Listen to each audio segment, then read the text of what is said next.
So, this is one of those stories that's really a chilling warning, a reminder that sometimes the most terrifying things aren't hiding in the dark. They're right there in plain sight, just concealed inside a thick, dense fog on some lonely mountain road. Seriously, think about it for a second. Have you ever been in a really thick fog? You know how a familiar road suddenly feels alien? You see shapes moving in the corner of your eye. Well, for one group of friends just trying to escape the city, that fog held something way more sinister than they could have ever imagined. This was the warning they got. In the local language, it's called a chalava, which is basically a trick of the mind, a supernatural mirage that's designed to pull you into a nightmare. And of course, they just dismissed it, chalked it up to superstition. And that was a mistake they would deeply regret. Okay, so let's set the scene. It all starts with Yavin and his friends. They're completely burnt out from the city grind in Delhi, so they do what you do. They hire a car and head for the mountains, looking for that crisp, clean Himachal air. And for the first few hours, everything's perfect. The vibe is light, their driver is this super cheerful guy, the sun is rising, and the city is far behind them. I mean, it's the perfect start to a vacation. And then they saw it. Up ahead, where the mountain road should have been completely clear, there was just a wall. A solid white wall of fog. And the weird thing was, it wasn't rolling in. It was just there. An impenetrable curtain, so thick it looked like it swallowed the road whole. You know, the first real sign that something was seriously wrong wasn't even the fog. It was the driver. All that laughter just vanished. The smile was gone. The color literally drained from his face. He knew what this was, even if his passengers had no idea. He turns to them, his voice is actually trembling, and he begs them. He explains this isn't normal fog, it's the kind that brings the chalava, the illusion. The friends kind of laugh it off, but let me tell you, as that car plunged into that wall of white, the laughter died right in their throats. So now, they're inside this oppressive mist, and this is where reality just starts to fray at the edges. And it all begins with one of the friends, Ria. All of a sudden, this strange, suffocating feeling comes over her. She just can't breathe, and in a total panic, completely forgetting the driver's desperate warning, she cracks her window open for a gasp of air. The instant she does, that thick white mist starts to pour into the car like a living thing. She finally gets a breath, and she turns her head back from the window. And that's when the real horror kicks in. She was completely alone. I mean, just try to picture this. The car is still moving, but the driver's seat is empty. Her friends Yavin and Ravi, gone. She's screaming, pulling at the door handle, but the locks won't budge. She is trapped in a phantom vehicle, driving deeper into nothing. Then, just as suddenly as it all began, the car slows to a stop.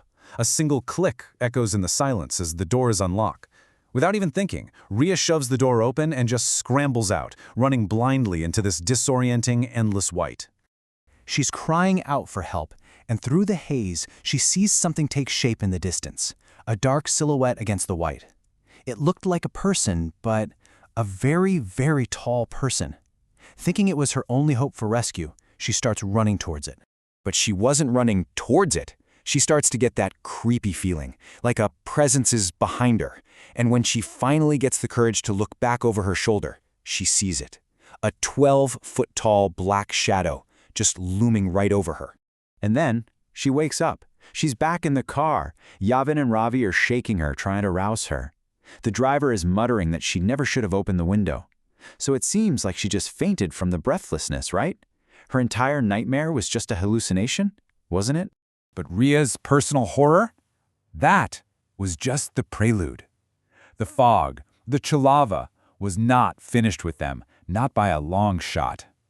Now, the illusion was about to become terrifyingly real for everyone.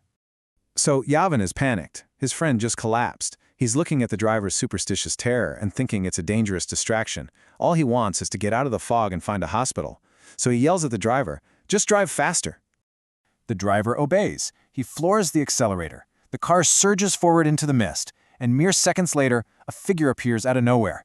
There's this horrible thud, a sickening crash, and the car screeches to a halt. Yavin's heart is just pounding. He leaps from the car and runs to the front. And there, lying face down on the road, is the body of a girl. He kneels down, his hands are shaking, and he gently turns her over to see who they hit. And he sees the impossible. The girl lying there, broken and bloody on the asphalt, was his friend, Rhea. His mind just cannot process it. It makes zero sense. He had just left Rhea unconscious in the back seat of the car. How could she possibly be here on the road? How could there be two of her? And this was the true nature of the Chalava. In his confusion, Yavin spins around to look back at the car for an explanation. But it's empty. The driver, his other friend Ravi, and the unconscious Rhea, all of them were gone. The group was found the next morning. Their car crashed into a tree. They had, by some miracle, survived the night. But, survival doesn't always mean escape. The fog left its mark on them forever. Yavin suffered a head injury in the crash that just shattered his mental state. He was never able to fully piece together the nightmare he went through.